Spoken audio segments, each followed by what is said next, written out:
New details tonight on a doctor's revolt against Obamacare. An association of physicians and surgeons filing a federal lawsuit this week to have the law declared unconstitutional. They're focused on the employer mandate. But the bigger story is the number of doctors still unhappy with this thing as we learn more about what is in it. Dr. Marc Siegel is a Fox News medical A-teamer and professor of medicine at NYU Langone Medical Center. Dr. Siegel, the question, you had an interesting point, which is you can't keep your doctor if your doctor won't keep you. Why would my doctor not keep me? From the first time I ever heard that, back in 2009, I said, wait a minute, that's propaganda. What about me? I'm the doctor. Nobody asked me. You get to keep your doctor, but the doctor says, I can't play ball with these restrictions.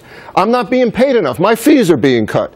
There's tests I want to order for my patients. I can't order them anymore. All this tightening news that you've been talking about on the show here, doctors can't practice. And you know what? We have the opportunity to walk away.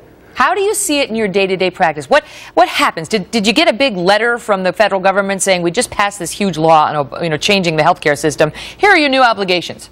Nobody notified anyone about these draft regulations in 2010. No doctors have received anything from the federal government whatsoever. In fact, I call up insurance companies and I find out one big insurer that I won't mention on the air is no longer covering flu shots. At a time when Obamacare wants all preventative services to be covered, $5 for an EKG, Megan, $5. $5. And finally, I said to my office staff, we can't work with this insurance anymore. Insurance are struggling with Obamacare regulations, and the way they try to keep the bottom line is cutting doctors and cutting fees to doctors. So they're no longer going to pay you for certain services, so you as the doctor aren't likely to order that test because you're not going to get paid for it.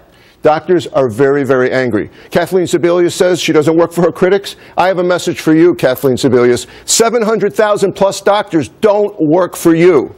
And yet you're being controlled. You're being controlled by these rules and regulations that the feds have passed. Great point, because you know a survey came out this week, New York State Medical Society, 40% say they won't play ball with Obamacare, but I was thinking, what choice do they have? They have to go to an all-cash business. If they can, they will. All-cash businesses are on the way up, more concierge medicine on the way up, but many doctors are stuck. There's nothing else they can do. They can join a hospital if the hospital's playing ball with Obamacare. Again, you might get to keep your doctor, but you might not get to keep your hospital because fewer and fewer hospitals are accepting Obama, are going to work in 2014 with this insurance. And you don't even know. I mean, I'll tell the viewers that our health care provider, our policies were just canceled here. Now we have to find a new policy, and we have a new option. But I called up our physicians to say, do you take this new insurance? No, no, no. And so I don't know. I can't say it's due to Obamacare, but it's awfully coincidental.